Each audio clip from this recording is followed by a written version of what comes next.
This is a picture of him at an event in which he was counseling young people, young adults, young people at the University of Nebraska, Omaha. He gave a lecture on kink one-on-one. This is what he said in the lecture.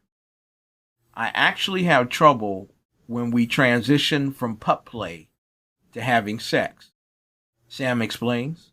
Like, no, I can't have you whimper like that when we're having sex because I don't want to mix that world.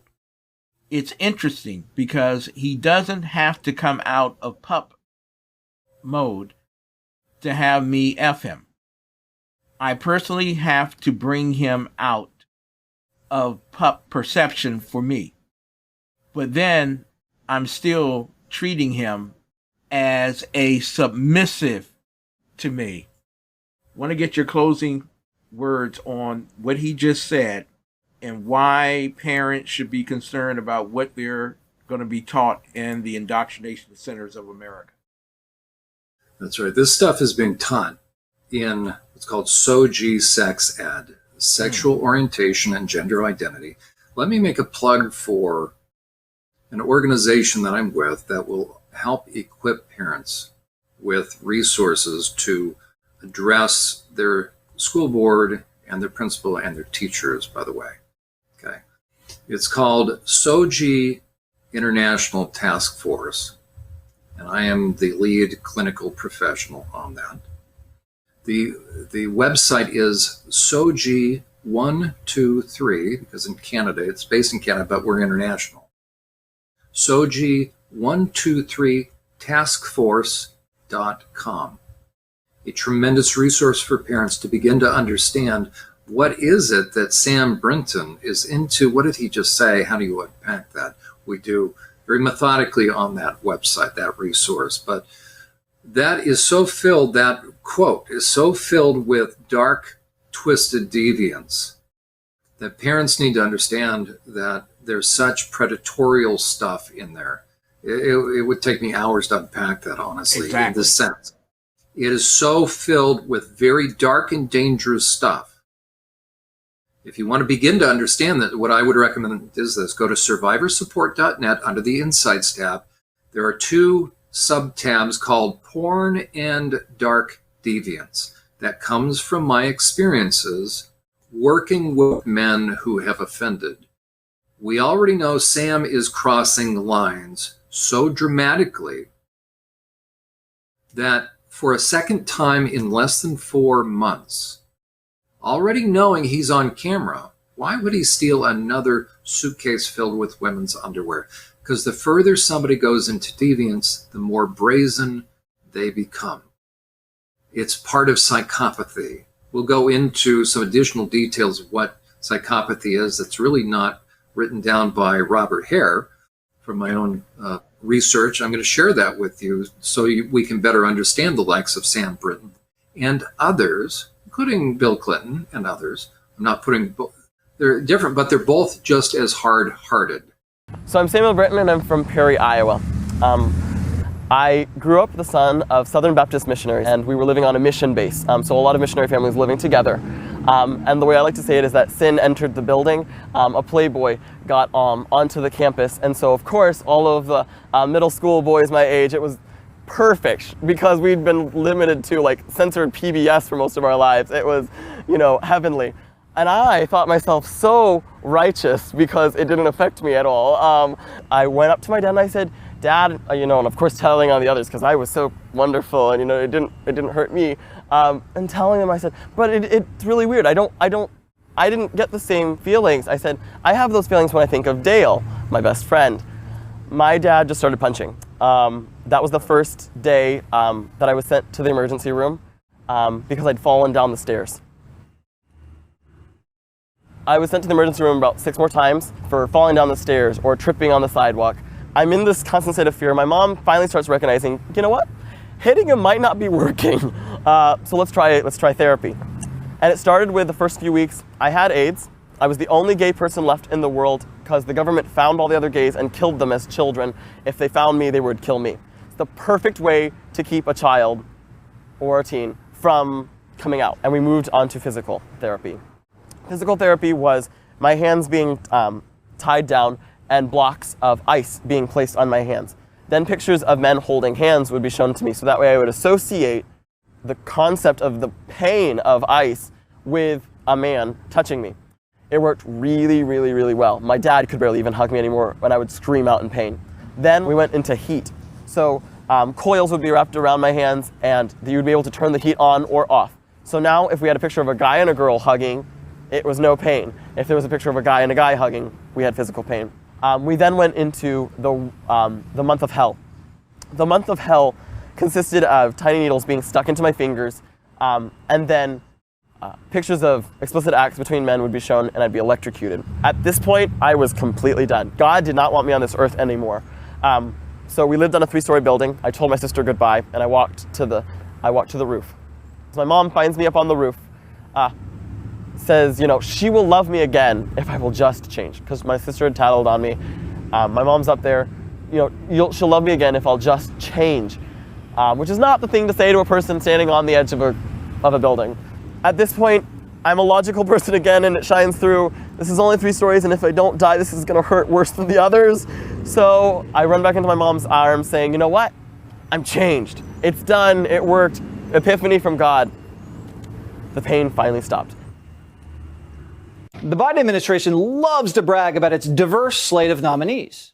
Your actual qualifications aren't really that important. It's more about how you look. But we thought Sam Brinton might be an exception. Sam, an MIT grad and an expert, quote unquote, in nuclear energy, started back in June as a deputy assistant secretary in the Department of Energy. But we quickly discovered that Sam, who goes by the they-them pronouns, might not be the right person for the job.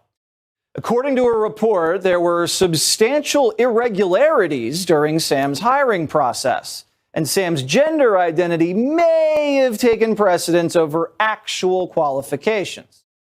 Perhaps the Biden administration chose this former nominee for other reasons. Maybe they were impressed by Sam's lectures on kink, or their interest in pup play, whatever that is. Either way, it looks like Sam's not only unqualified, he might also be a criminal. Brinton was allegedly charged with felony theft last month. Biden's nuclear energy expert apparently stole a woman's luggage at the Minneapolis-St. Paul airport on September 16th. And there's video. Took the luggage, took the tag right off the bag, and ran into an Uber, and then checked into a hotel. And when cops asked if he took the woman's bag, he said, "Not that I know of, but these look like my clothes," quote unquote. And we called Hennepin County, and they confirmed the person arrested matches Sam's first, middle, and last name. We have not independently confirmed this. We really hope Sam is not the same guy who Biden hired. We hope we're wrong. We hope it's a different guy with the same first, middle, and last name. Sam Brinton, just a month ago, had been arrested for traveling to Minneapolis, having stolen a bag that belonged to a young woman on a flight from Washington, D.C. to Minneapolis, and he took $2,300 worth of clothing. Now, what he did with it, we are unaware. We can only presume after a conversation with one of the most esteemed men in the field of studying perversion and sex offenders, having spent more than a decade in the prison systems of Pennsylvania with exclusive access to review of pedophiles. We can only presume that Mr. Brinton used that material for his own sexual gratification. Tonight, we have with us again, and I'm very thankful for this because it's a very important matter. John Uhler stated that he was one step away from moving from sociopath to psychopath. Well, tonight we're going to find out if he crossed. I want to talk with John Uhler this particular evening. Thank you, sir, for being with us, for being a part of TECN, and for all that you do for all of the great people around the world. Ken, it is great to be with you again. I wish we didn't have to. I know. We were guy 2 weeks ago or whatever, and it's actually one of the more recorded it on my channel just so we could also get additional airplay. The original version is on your Rumble, either Rumble page for TECN.TV, the leader in internet TV. We're on mine, but boy, oh boy, the comments, people's eyes are opened. And I had mentioned, certainly on social media, that, and I think when we were together, that, you know what, this guy is he's on a roll. Now, little would we have known that here we back and found out last night, at least it came through over the news, that he stole a second suitcase from the Las Vegas, the Harry Reid. But anyways, the Las Vegas airport, you know, it's like John Murtha Airport out in Cambria County in Pennsylvania. These politicians, they get all these things. I tell you, all you have to do is pass a bill giving people money and you will get an airport in your name. There you go. Okay, but within 4 months, this guy has stolen 2 suitcases. So either, and this is the first thing to put out there, because in case folks don't know, I have a background both working with survivors and severely emotionally disturbed kids. I've been doing therapy for about 30 years, but 11 plus years in the Pennsylvania Department of Corrections on psych staff doing sex offender treatment, headed up one of their high intensity standalone units, which is for sexually violent predators. I am currently a sex offender treatment provider, so I have close to about 30 guys that I'm working with. I'm certified in the Harris Psychopathy checklist, so I really understand this. I've done hundreds of risk assessments. I've done hundreds of parole evaluations, including the men that have offended sexually, the full continuum of sex offenders. And prior to being a sex offender, a guy was a pre-arrested sex offender. So sex offender is an actual designation, meaning he's been arrested for a sex offense, but I want people to think through the day before somebody is actually arrested and charged and convicted. So the day before, are they any different? No, the only difference is nobody knew. Nobody was catching on. There wasn't the proof. So the day before the arrest, the guy is still the same. Now, it's an actual designation. So as we talk about Sam Brinton, I will not call him a sex offender. I will not say he's a convicted sex offender. I will say this, that he is an extremely sexually deviant man who is now breaking the law. And in my estimation, as it's clear, he targeted a woman's suitcase, looked at her tag. This was at the Minneapolis St. Paul airport. Now, and here's another key. He didn't check any luggage in on that flight. And here's another thing as I work with guys. Here's one thing that's amazing when you're dealing with sociopaths, especially sophisticated sociopaths and then psychopaths. There's 2 kinds, bloody psychopath and white-collar psychopath. That's important to know. There's 2 different kinds of psychopaths. When we hear the term psychopath, if you're normal, you think of what I thought of initially, which is the Freddy Krueger, the slasher kind of thing. Okay, that makes up a very small minority of psychopaths. The majority of psychopaths are called white-collar psychopath. That phrase, that term, was coined by Dr. Robert Hare of the PCLR, the Hare Psychopathy Checklist. That is the gold standard of forensic assessments for psychopaths. I'm certified in that. Pennsylvania Department of Corrections flew Dr. Robert Hare out personally, and we went through a multiple-day training. I was part of a handful of individuals that were hand-selected. So I'm forensically certified in the PCLR. I assess psychopaths. What's also important to know is the Pennsylvania Sex Offender Assessment Board, SOAB, Sex Offender Assessment Board. Part of their assessment, and they are an adjunct mandated per policy to assess in Pennsylvania, to assess sex offenders when they're coming up for parole. In Pennsylvania, their sentencing structure is not based upon good time like California is. Each state kind of does things differently. Pennsylvania has what's called a minimum and a maximum date. When you reach your halfway point in your sentence, regardless of what that is, 2 to 4, 5 to 10, 10 to 20, when you reach that halfway point, then you are required and you're eligible for being reviewed by parole. If you have a violent sexual offense, that is what we all think in terms of a violent sexual offense. Plus, if you have an offense against a child, that is automatically designated as a violent offense. And therefore, every pedophile, every person has, every offender that has a victim who is a minor will be assessed by the not only the psych staff in prison, so that would be my role, but on top of it, they have to be evaluated by the SOAB board. The SOAB board, part of their role is in that assessment, they will utilize the PCLR, the Harris Psychopathy Checklist. And the question is, why do they do that? Because you only use that on psychopaths. So the SOAB board in Pennsylvania has seen fit to designate every offender that has sexually violated a child as they're assessing them for psychopathy. Now, by degrees, what I would say is degrees of psychopathy. Now, not every single offender who offends a child will, and it really depends upon the evaluator. Mm-hmm.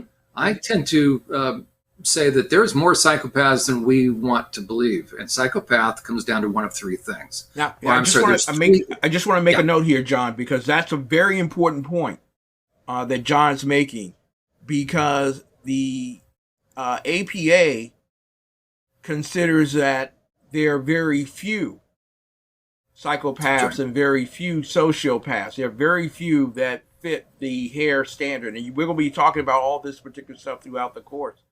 But what you're saying is, from your exclusive research, that there are more than meets the eye. Am I correct? You are correct. And actually, we'll talk about that. Yeah, Robert Hare, again, the godfather of psychopathy, as he's called, he makes the case that there's relatively few psychopaths in prison. I would say that he is wrong. Now, who am I compared to Robert Hare? Well, I'll tell you who. I worked in prison. Okay. And so Robert this Hare, is why Dr. Reisman loved you. Okay.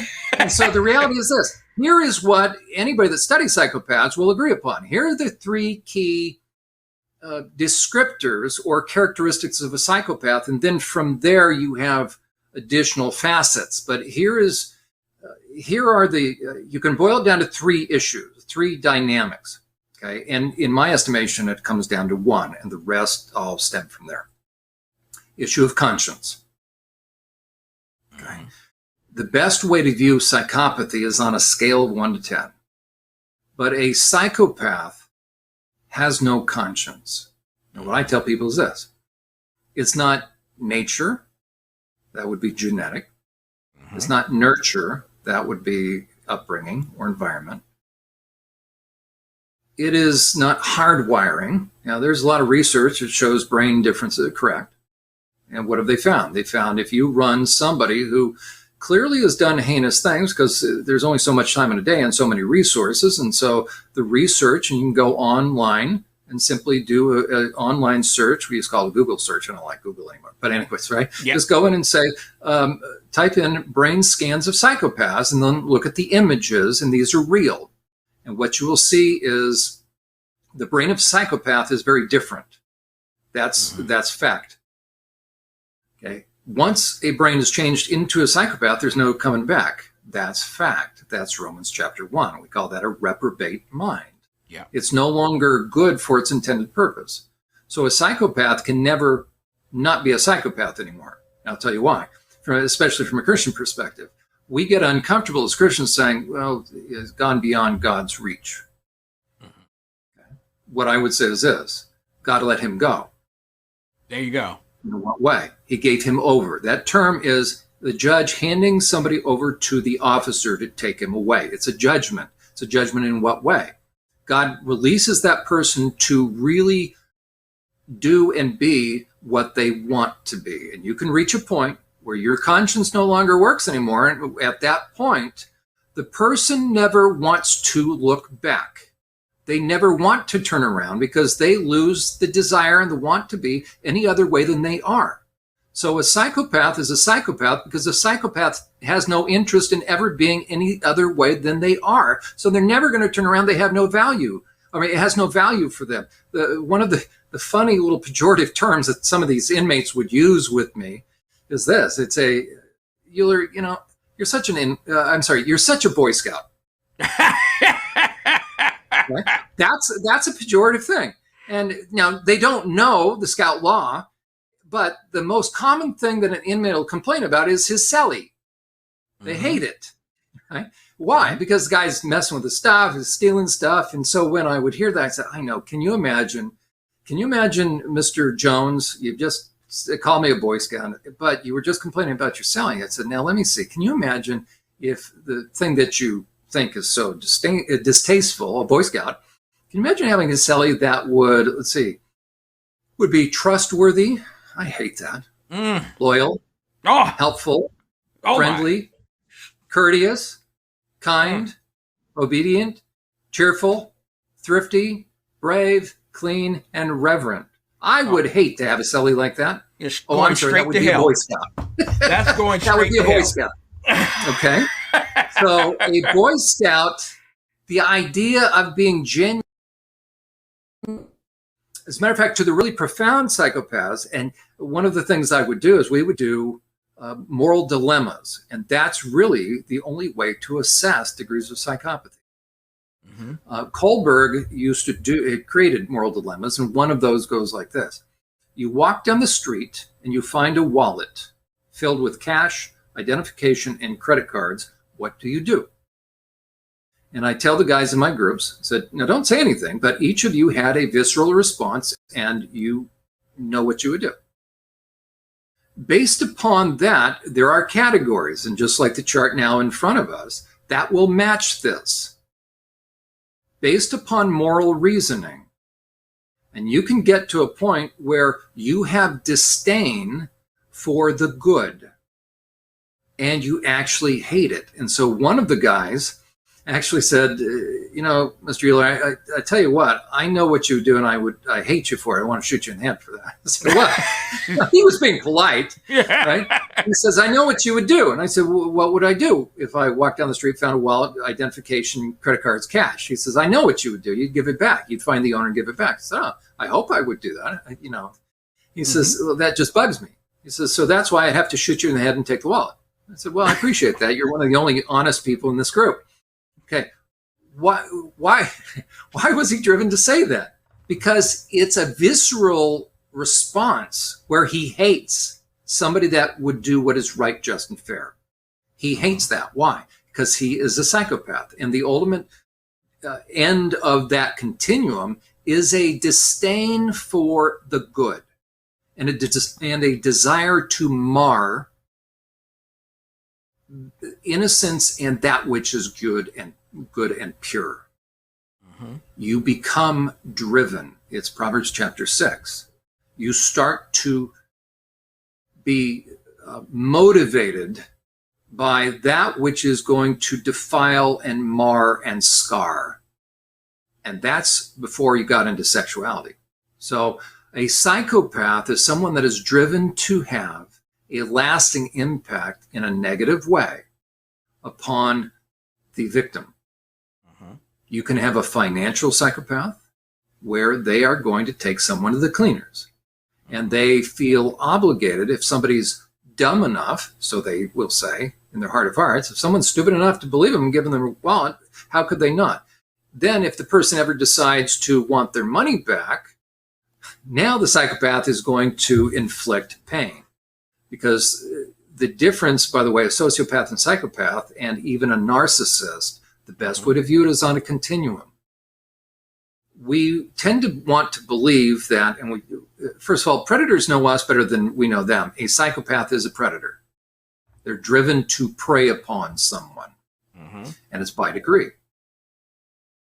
And the best way to view this is on a continuum going downhill once you get off the straight and narrow. The further you go downhill, and if anybody watches Journey to Healing, right, they're very familiar with my picture, the downhill progression from 1 to 10 and then into the minus numbers from -1 to -10. Psychopathy is in the minus numbers starting at probably about -5 or -6. Sociopathy, so it first starts with narcissism. We think a narcissist has low self-esteem. He doesn't. Okay. A simple narcissist needs a mirror and is very dramatic. But they're not going to get very far, right? Because people get irritated with them. They had enough. If you're a smart and sophisticated narcissist, you're never going to let people know it. Why? Because you're on your way to morphing into a sociopath. A sociopath is all about sales because you want what the other person has. You feel entitled. That's why you have a really big self-esteem.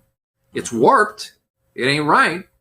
But you feel you have the right to help yourself to somebody else's stuff or items or body. You're crossing boundaries. That's a pretty good self-esteem. Satan, by the way, has a great self-esteem. Exactly. Right? And that's what I want to... Well, before we hit to he the believes next, he should be sitting on God's throne. That's a pretty good self-esteem. Yeah, you gotta have kahungas to believe that. Right. And he starts saying, I will rise above it. That's gutsy when you tell God, move out of the way. I'm sitting down. That's pretty good self-esteem there. Whacked out, but nothing wrong with that self-esteem. Exactly.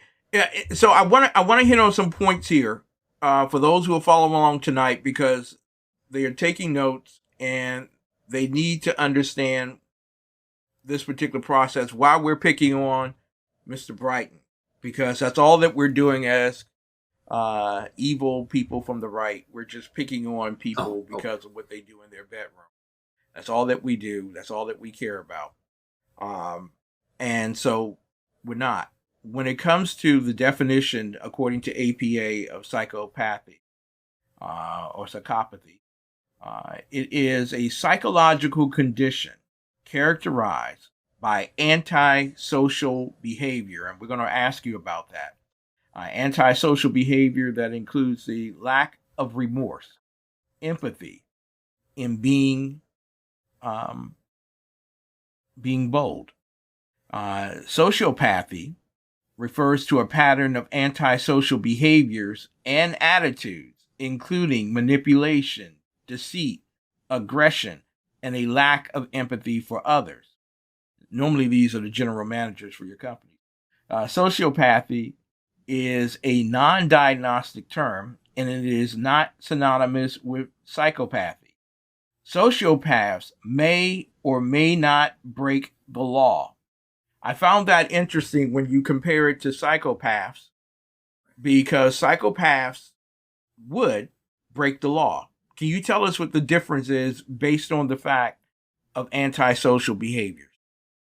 Sure, and I'll preface this by saying I haven't published anything yet. So a lot of people will be quick to dismiss. Those that want to actually rationalize and justify sexual deviance will say this: we don't need to listen to this guy. He hasn't published anything. Well, what I would say is I have 2 websites, and I've written a fair bit about this. At some point in time, when I have the time, I will publish. Yes, I will.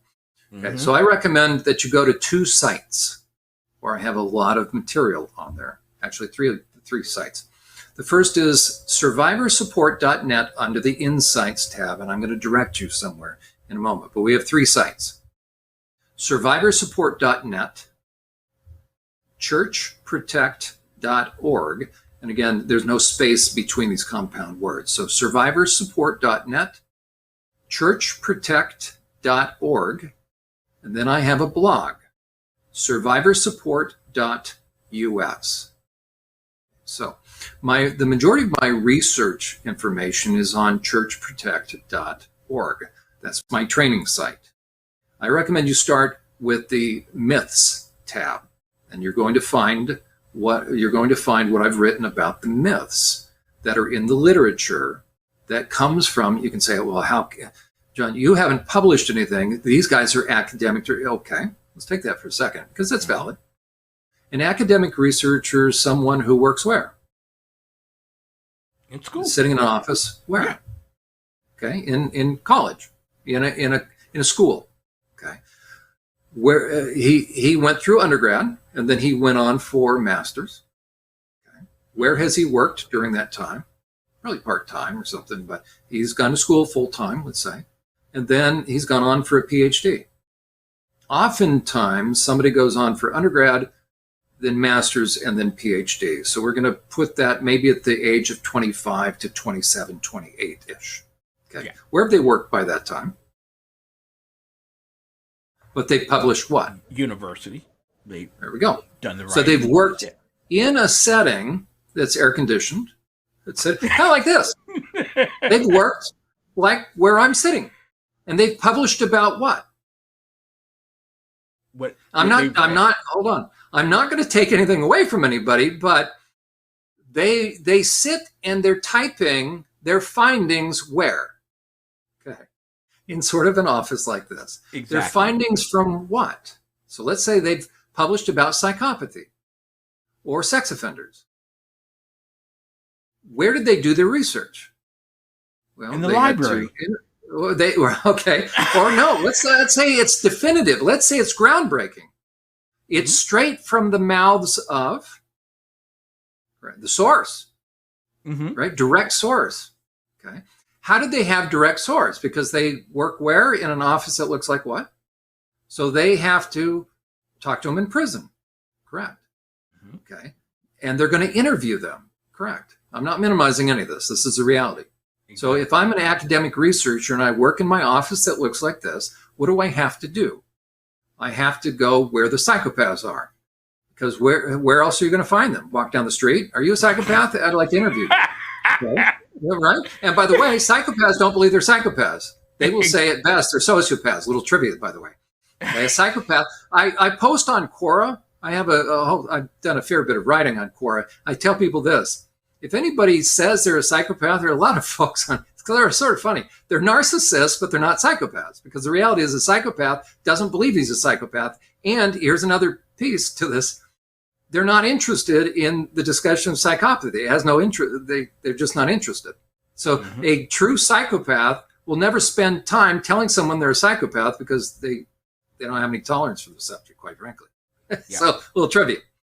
Okay, so if I'm going to do research, if I'm an academic researcher, I'm going to go where the psychopaths are, where I know they're psychopaths. How do I know? I've got one of two options. Brain scans. Well, what, I hold up a little, like a thermography gun, and okay, right? How are you going to identify a psychopath? If you have a family like mine, okay. But just shy of that, how are you going to find out? You started my family. There you go. Right? We're going to match it basically, right? The film that I showed on my program, they're all whacked out, but they're a bunch of, okay. So what you're going to do is this. You're going to go where it makes sense, where everybody agrees, okay, who you interviewed, that's a psychopath. So where is that person? He's going to be in prison. And you're going to base it upon offense where everybody agrees, yep, he interviewed a psychopath. How do we know? Did we scan the brain? Probably not at first. We're going to look at the criminal offense. He stuck a pitchfork in the hay and had his brother jump off.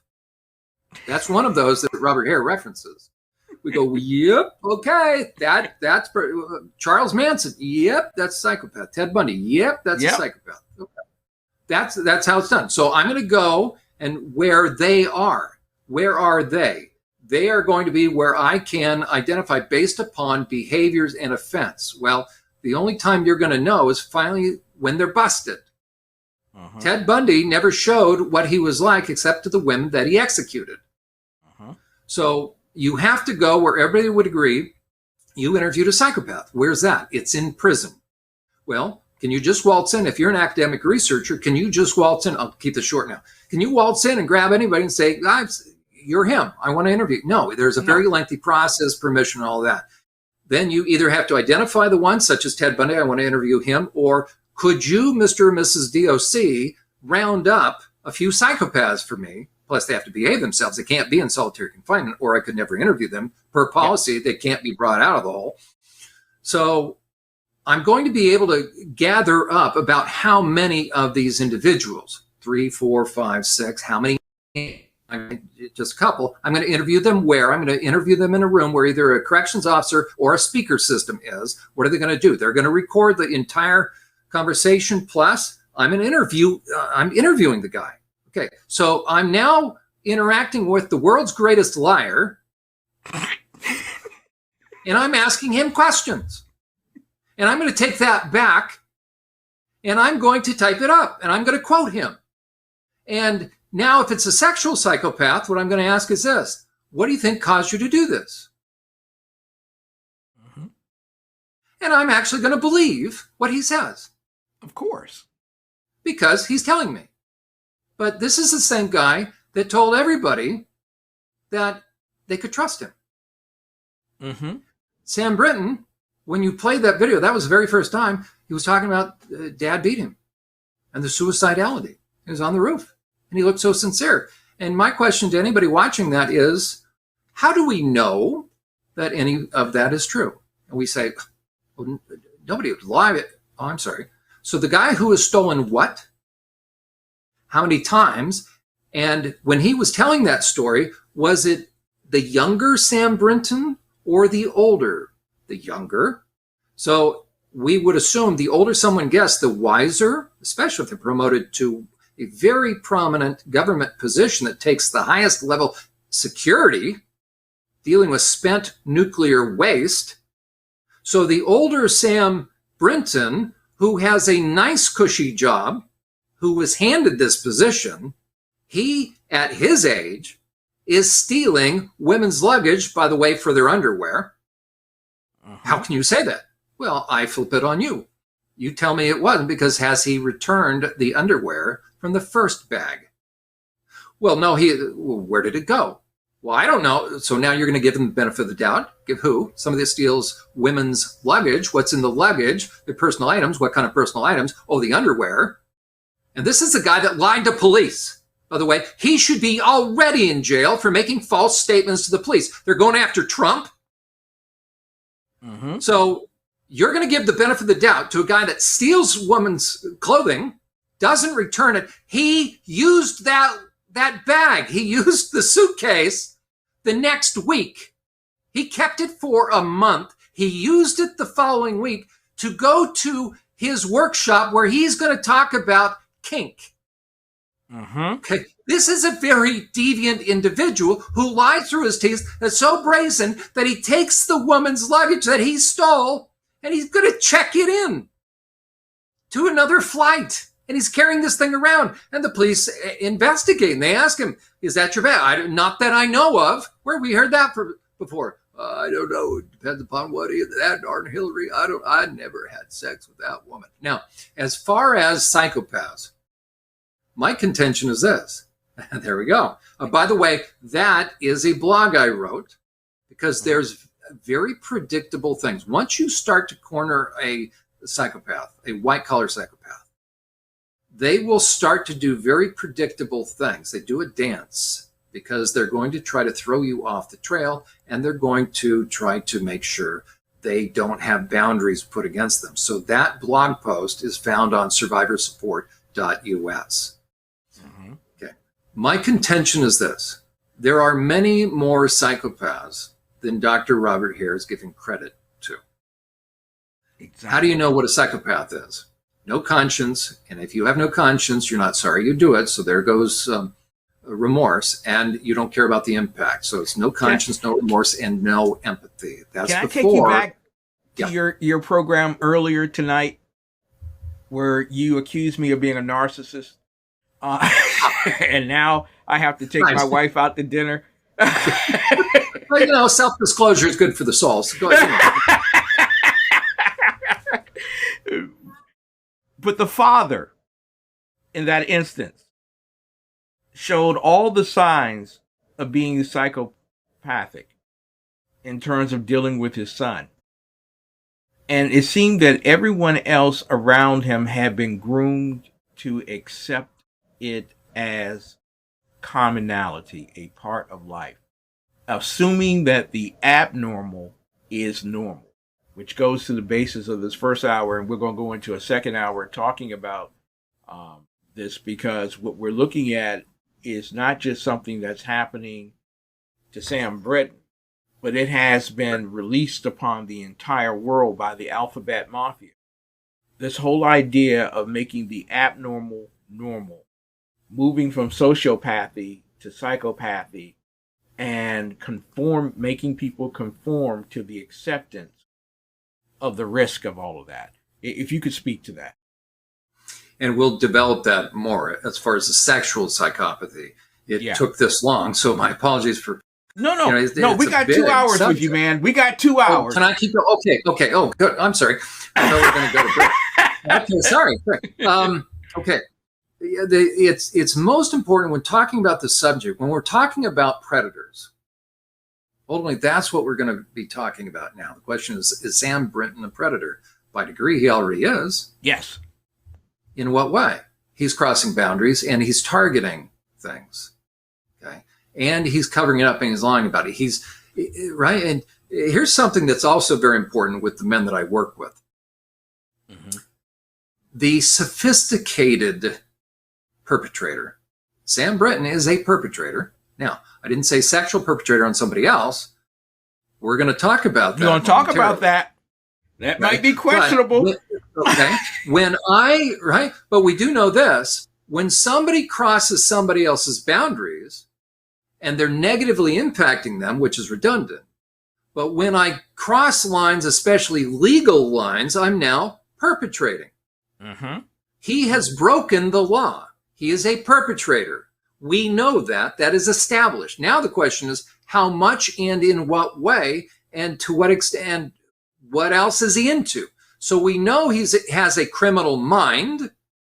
Mm-hmm. It's not impulsive. It's not impulsivity. And I'm going to talk about what needs to be qualified for the PCLR. Okay. Mm-hmm. The one thing that every sophisticated or bright narcissist, sociopath, and psychopath will do is they will try to make sure that you don't think they're as bright as they are. Mm-hmm. Okay?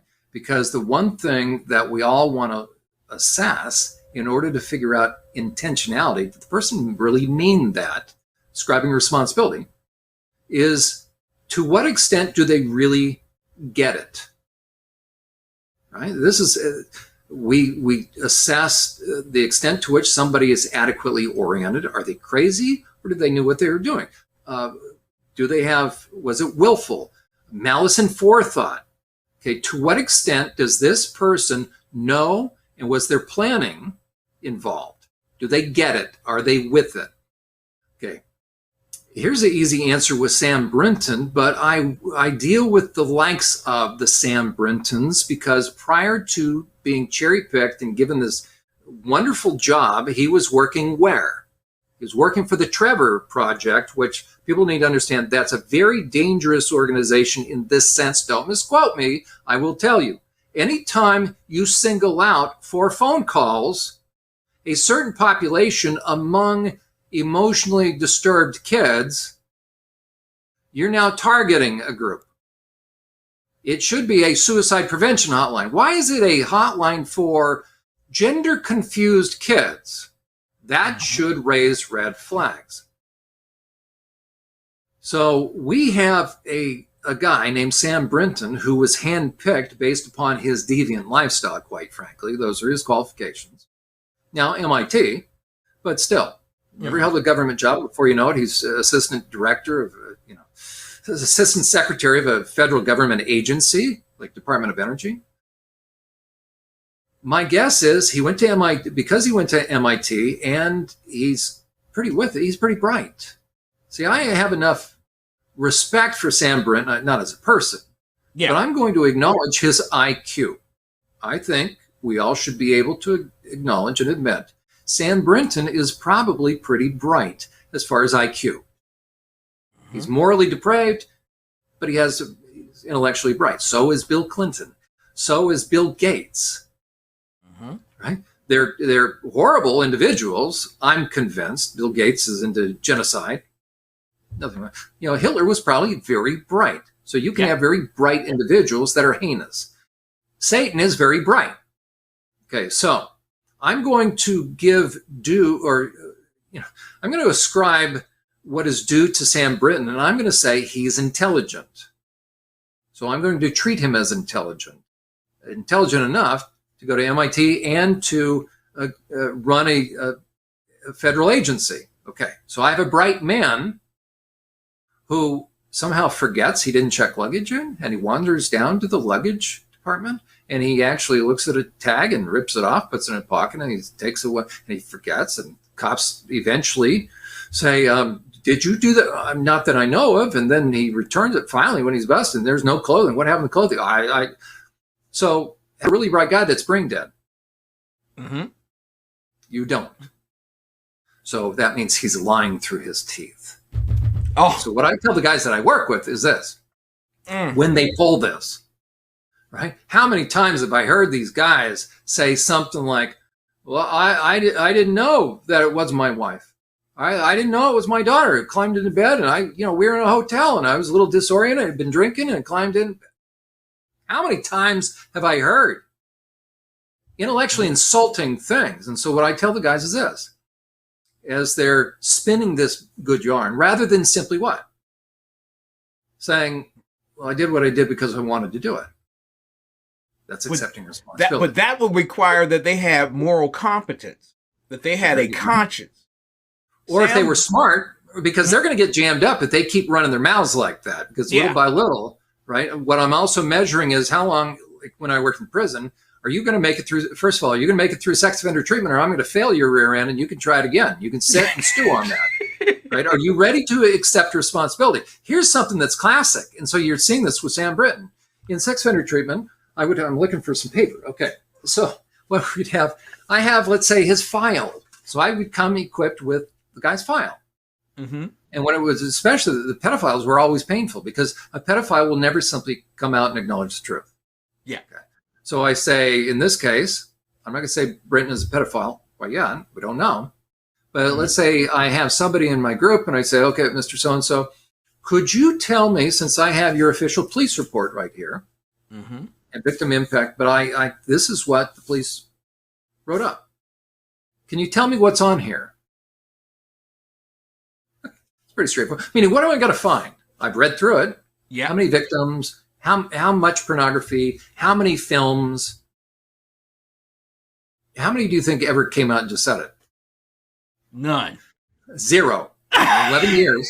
11 years, and then even on parole. Okay. So if they can't even bring themselves, now they're the only category that won't.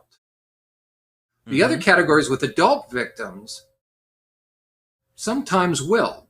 But the pedophiles, those that have victims that are minors, never will.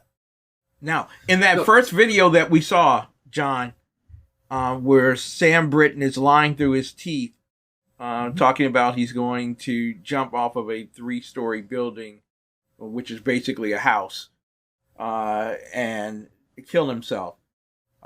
He says that a playboy came into the community, and at that point our eyes were open, kind of like the Adam and Eve thing.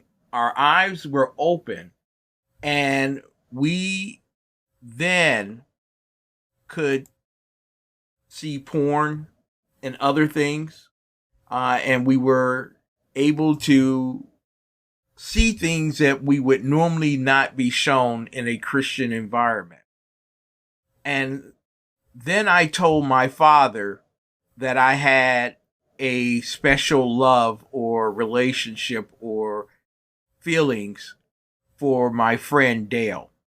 Now, I don't know if the playboy who came in was a young adult, but I would presume that that was the case. And I would think that he was admitting to the fact that he was molested. How often did you hear that story amongst the pedophiles? And by the way, I don't think that Sam Brinton was molested. I don't even know if he's made that case. Yeah.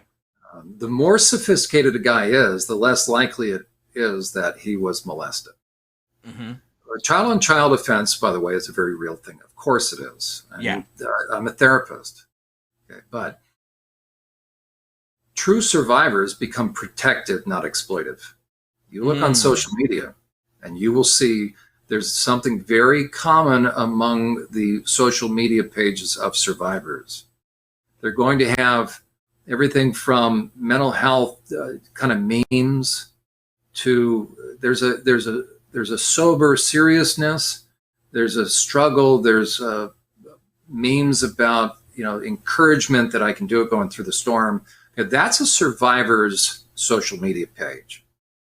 It's not, I've got furries on there. I've got deviant stuff on there. I'm making jokes about, no, that's not a survey. I have cartoons on there. I have Lego land pictures. These are all pedophile red flags, by the way.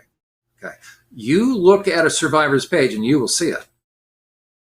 Survivors don't joke about that stuff. Why? Because they're still working through it.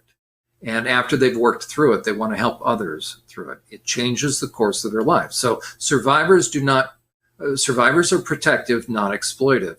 It'll be something very different. For child on child, it is not plausible to believe that someone can make it into adulthood if they've been molested, that their behavior will not show it. What we're being asked to believe by sophisticated pedophiles, what I'm calling sophisticated pedophiles, who have no behavioral issues, and this now will speak to the issue of psychopaths. If someone has been molested as a kid, you're going to see there's a paper trail. There's a paper trail with teachers, with social services, with juvenile justice. What I tell people is this: if you want to do research on molestation on kids who are now in the justice system, you don't go to the sex offender unit. You go to the drug and alcohol unit. If you have, because they're numbing their pain. As a matter of fact, those are the guys that want to kill the pedophiles. Because there are no secrets in jail, and the true men that have been through stuff aren't snookered by this myth of minor attracted adults. They don't buy it. That's why they want to beat the tar out of it. Now, you don't have judgmental stuff going on in prison, but why is it that one category is going to bring the wrath down upon someone? Because all the inmates know how you become a pedophile, and how you become a pedophile is you saturate your mind in deviance. Deviance has a stair-step-like fashion downward. Once porn and the internet came along, it supercharged the process. And with Mr. Sam Brinton, what I would ask is this: I don't know his age, but when he was talking about that and when he was young, I don't know what his age is, and so was the internet around? Ever since the internet was around, don't tell me you found a Playboy. You're looking at stuff online. When Sam Brinton was running his mouth like that, now, do I know definitively that he's lying? No, but you don't know definitively if he's telling the truth. There's no evidence. There's no film. Where's the doctor's report? This kid was beaten up. This kid was pulverized by his dad. Where are the doctor's report of injuries? Right? I had these sophisticated pedophiles that would tell me that they were depressed and they sought out mental health treatment for years. And I said, really? I said, so can you sign a release and I'll get those? Well, there's no records. Well, there's no, I was depressed and I saw people, but there's no records. Well, it's been a long time. I don't know. Really? Okay. So you can't provide any proof, corroborating evidence of what you're telling me, but you want me to base my perspective of you to garner sympathy, to say that really what was happening is you were driven to reenact your own abuse at the age of the victim that you chose. You want me to believe that because that's in the literature and you know enough, you know that's in the literature, but you can't produce a shred of evidence to tell me that your story is true. Yet the one thing we do know about your character is this: you're the greatest liar in the world. And if you hadn't been busted, you'd still be lying and still be harming people. Yet now you want me to take you at face value like people took you at face value for years. Why is it that I should believe you're truthful now when before you lived a lie of deception? How do we know that Sam Brinton is a deceiver? Because he's now going to be arrested for his second theft.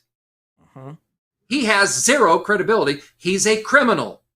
Do not tell me that we're going to listen to a criminal who is extremely deviant and listen to his story and take it at face value. Are you that naive? He's a bright man. No bright man walks into and even says the story and is dumb enough to tell the police a false statement and then come back later on and say, well, I got, hemming and hawing. Okay, he made a false statement to a police officer. He should be in jail right now. Okay, exactly. But he's not. He's been given special privilege. I want to know why he's been given special privilege when he's deviant, and now we know he's a criminal. Sam Brinton. There you go, Sam Brinton. Now, Sam Brinton is a drag queen counselor to kids. And that's a huge issue, isn't it? Mm-hmm. First non-binary gay drag queen to build. Okay, now, by the way, pup play is, anybody into pup play, I can tell you this. They've already accessed and watched bestiality. Exactly. Sam you need Brinton, to understand. He was at the University of Nebraska at Omaha, and he did a lecture on kink 101. Mm-hmm. And this is what he said as part of the lecture. I actually have trouble when we transition from pup play to having sex. So that's bestiality, am I correct? Or is that there you go. That's and a deviance? You know what? And what is he even talking about there? I don't believe he has trouble at all, other than he wants to bring about more harm. By the way, bestiality is one step away from child rape porn. Thank you. But it's true. Okay. And this is one thing I never would have known this, and people are saying, how can you say this? Well, let me ask you, for those of you in our audience right now that are recoiling, Uhler's never published anything. Okay. So you feel a little energetic about this. Yeah. How can you suggest that? Okay. Let me ask you, calm down. Where have you worked? Where have you? Yeah, but you haven't published. Oh, slow down. You have a lot of energy. Okay. What line of work are you in? Well, what does that matter? Well, you want to debate. Well, what do you know? Okay, there. Where have you worked? Okay. Do you know where I've worked? I can tell you again. I was granted the research and clinical combined status when they had it. Now they just have the one. Okay. But it was very rare, relatively rare in ATSA, the Association of Treatment for Sexual Abusers. You had to have about 3,000 clinical contact hours, and it had to go before the board. That's their normal. Okay. Mine was fast-tracked in a way. I don't want to say why did I get it in a very short amount of time? Because I had over 12,000 clinical contact hours. I'm the first psychology staff member in the U.S. or Canada to have started a specialized treatment program in long-term solitary confinement. Through that, accrued, listen to this, I've accrued more clinical contact hours, meaning I've been working in psychology, in long-term solitary confinement with Hannibal Lecters and rapists, pillagers, all those kind of guys, hacked up bodies, okay? The worst of the worst, the state of Pennsylvania Department of Corrections. I have more clinical contact hours than any single prison psychology staff member, meaning I hold the record, than anybody in the U.S. or Canada. Meaning I've spent more time with the Hannibal Lecters than anybody around. Okay. And I headed up one of the 65-bed standalone units for sexually violent predators. I oversaw treatment. And then I've been doing sex offender treatment now approximately for about 14 years. I'm a certified sex offender treatment specialist and provider. And for those of you that are all agitated saying, what did Uhler know? I will simply ask this. Where have you worked and who have you worked with and what population? And if you were to come into a prison, tell me, or sex offender treatment group, what would you do? Because you don't know, because you have no background, but you're agitated and you're going to counter what I'm saying. What I'm saying is this: why don't you listen? So that ultimately you can help protect women and children. But no, what do you want to do? You want to defend your deviance because it's getting close to home. And I would say this: put down your porn, do some self-reflecting, and listen to a guy that's worked with every kind of sex offender, including men that have hacked up body parts, hacked up prostitutes. I know how they get like that. But for you, it's conjecture. And you want to tell me, but you're not peer reviewed with a bunch of academic. I'm not minimizing that. But I didn't see any of them working with me for hours and hours.